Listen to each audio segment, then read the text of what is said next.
Hello, fellow aliens. Welcome to the 5th episode of Earthlings 101. Today we will talk about games, stories and dreams.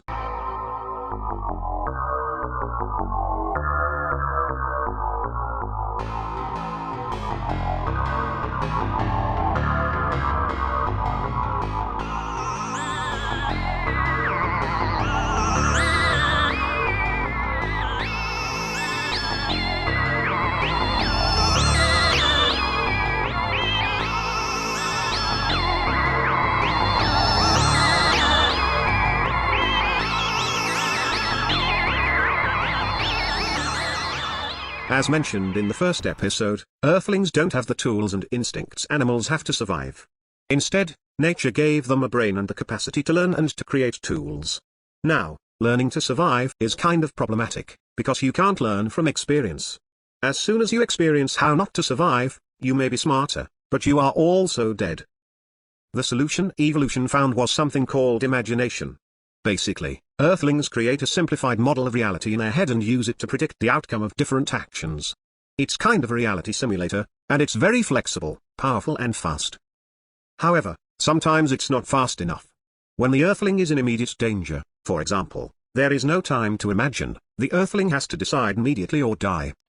So, it would be great to be prepared for all kinds of dangerous situations, by some kind of training exercise. Earthlings have actually developed 3 mechanisms which might serve for exactly that purpose: dreams, games, and stories. Dreams happen usually at night, during sleep. Earthlings are used to sleep every night. Sleeping means putting the body at rest and shutting down both voluntary movements and sensory system. Nobody knows the purpose of sleep, but sure is that the brain uses a part of this time to dream. Dreams are somewhat similar to those propaganda implants used in the Union of Galactic Communist Republics. A propaganda implant activates itself during torpidity or hibernation and creates interactive propaganda hallucinations. To do so, it taps into both the sensory input and the motor output to make the brain believe that the hallucination is actually happening. Dreams are more or less the same, but without the propaganda implant. They are somewhat chaotic simulations of physical danger, social conflicts and other critical situations, created by the beast and thrown at the ego during sleep. Dreams are typically random series of threatening situations. For example, the dreamer runs down a hallway because he is late for work, and he is pursued by a predator. Then he suddenly falls down a trap and finds himself unprepared in a final school exam, during a zombie attack, and the examiner is his mother, and everything happens on a sinking ship, and then he realizes that he is naked. All those situations are either physical or social danger situations, mixed randomly together by the beast. They may be actual concerns like being late for work, past fears like his mother or his final exam, as well as fears dating back to prehistoric times like being chased by a predator. The actual problems occurring in dreams can say a lot about the dreamer's unconscious fears. Human brain doctors are trained to question patients about their dreams, to analyze the underlying fears, and then to come invariantly to the conclusion that the patient wants to kill his father and to have sex with his mother. This is called psychiatry. Scientific advice: when you abduct humans to experiment on them, you don't need an expensive memory erasing machine.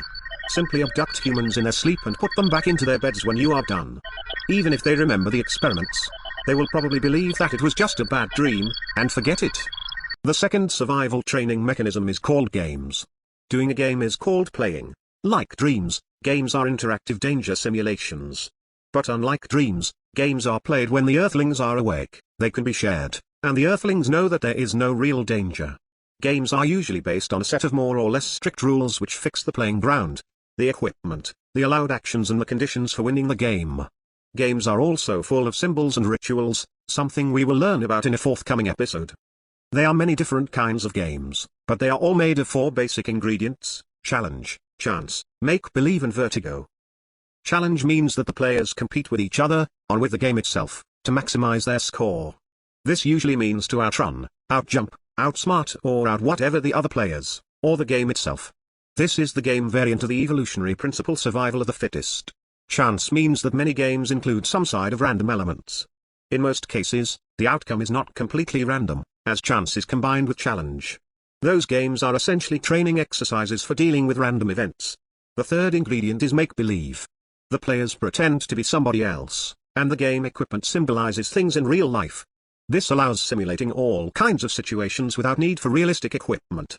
Earthling imagination can transform cardboard boxes into castles and ships, a house plant into a weapon of mass destruction, sticks and brooms into swords and lances, and a living room into the theater of epic battles. The fourth, somewhat surprising element of games is vertigo. This means disrupting the stability of perception to create some kind of voluptuous panic. The disruption can come from high altitude, the thrill of speed, spinning around, horror, or other factors. The evolutionary goal is possibly to train the Earthling to keep a clear mind in stress situations. Vertigo in the larger sense includes other forms of dizziness, such as the thrill of high stakes, bloodlust, drunkenness or even sexual arousal. Not all games features all four ingredients: challenge, chance, make-believe and vertigo. But every game involves at least one of those ingredients. A popular kind of games are physical games, also known as sports. They involve, for example, sprinting, running after objects in teams, throwing things, and combat.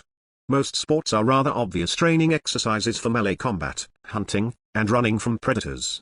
The funny thing is that all these abilities are somewhat outdated, as modern Earthlings buy their meat at the butcher, fight with firearms and have locked away all kinds of dangerous creatures into zoos.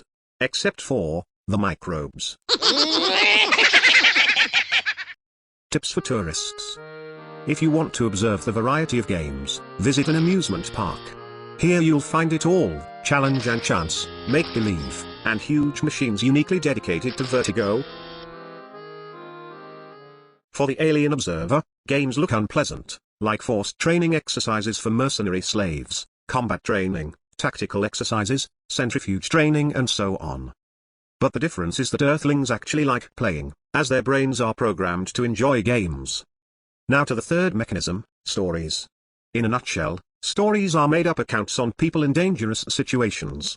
Unlike dreams and games, stories are not interactive, but they make the audience think, what would I do in this situation?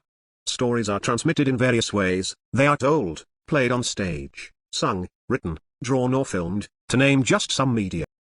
Stories are often passed on from generation to generation. Some famous stories are thousands of years old and were transmitted through various media and translated into many languages. Many stories share a common structure. Earthlings call this structure the hero's journey, or the monomyth. It goes like this: an Earthling, called Hero, lives his ordinary life, when he is suddenly called to adventure, often in form of a mighty enemy threatening his world. He first refuses the call, but after a bit of encouragement, he accepts it. He meets a mentor who gives him advice and useful artifacts, and then enters an unknown world, encounters foes, passes trials and finds allies.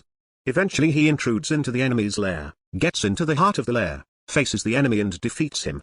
Then he gets the enemy's treasure and makes his way back to his world, often chased by foes. At the end of the journey, he lives a final moment of danger, death and rebirth, and finally returns home, richer than before and master of the two worlds. Not all stories stick strictly to this structure, though. There are, for example, stories called tragedies where the hero ultimately fails. But there is one point all stories have in common: conflict. So, odds are that preparing for conflicts is the whole point of stories. Strategic advice. If you are planning to attack Earth with a giant bioengineered dinosaur, stay clear from an island called Japan. Japanese stories have prepared the Japanese for exactly this kind of attack since half a century, so they know to defend against such a monster. Better attack America, they are only prepared against zombie attacks. Besides being instructions for dangerous situations, stories have another, deeper aspect. Most of them feature myths and archetypes, ancient ideas deeply anchored in the human mind. We will learn about myths in another episode. Earthling cubs, also called children, spend most of their time sleeping, playing games, and listening to stories. Childhood is a phase of life where Earthlings are still learning how to get along in the world. This is another hint that the purpose of dreams, stories and games might be actually learning. Anthropologists have a lot of theories about the origin and purpose of games, dreams and stories. But fact is, all three mechanisms are all about dangerous situations. So, when an Earthling encounters a dangerous situation, odds are that he already experienced this kind of situation in a dream, a game or a story, so he will know what to do. So it's not that far-fetched to hypothesize that games, dreams and stories have all three developed for the same purpose: learning to survive. So, once again, it all comes down to the most powerful force on Earth, the genetic imperative. As a rule of thumb, whenever Earthlings enjoy something, you can be pretty sure that the genetic imperative is behind it. In the next episode we will learn about aesthetics, what is beauty, what is art, and why are humans so crazy about it.